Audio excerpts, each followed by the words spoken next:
What's up mga ka-Big Bites? Calvin Abueva, may indefinite suspension na naman. Pero bago ka sana magpatuloy sa panunood ay huwag mong kalimutang mag-subscribe sa aking YouTube channel.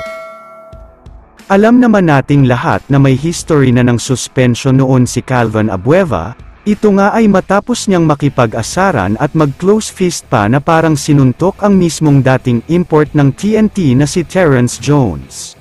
Hindi nga natuwa ang mga fans noon dahil sa ginawa ni Abueva, at mas lalong hindi natuwa ang PBA kaya naman pinatawan nila noon ng indefinite suspension si Abueva. Akala ng lahat ay mabilisan lang ang suspension na ito pero mali pala ang inakala ng lahat. Tumagal kasi ito ng 16 months, ganyan katagal ang suspension na ipinataw sa kanya, pero buti na lang ay nagkaroon ng apela ang maraming fans, kaya naisipan ng PBA noon na alisin at tanggalin na ang suspension niya.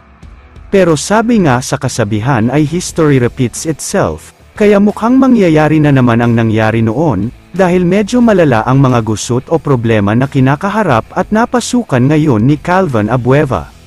Pinagmulta na siya ng 100,000 pesos ni Commissioner Willie Marcial, dahil sa ginawa niya kay Coach George Gallant na ikinagalit talaga ng libo-libong mga kababayan natin na may kapansanan o yung mga PWD. Medyo malala kasi talaga ang pinakita niya at hindi lang basta isa ang naapektuhan kundi napakaraming tao talaga. Kaya naman ayon sa source ay magkakaroon na naman daw ulit ng indefinite suspension itong si Abueva. Pero ito ang mabigat na twist sa suspension niya.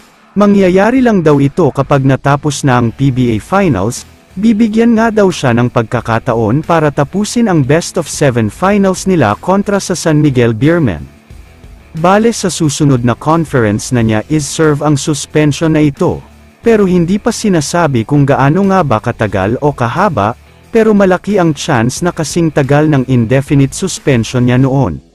Kung sakaling totoo man ang mga kumakalat na balitang ito sa social media, sa tingin ko ay hindi na siguro dapat gawin ito kay Calvin Abueva, at bigyan na lang siguro siya ng panibagong pagkakataon para magbago.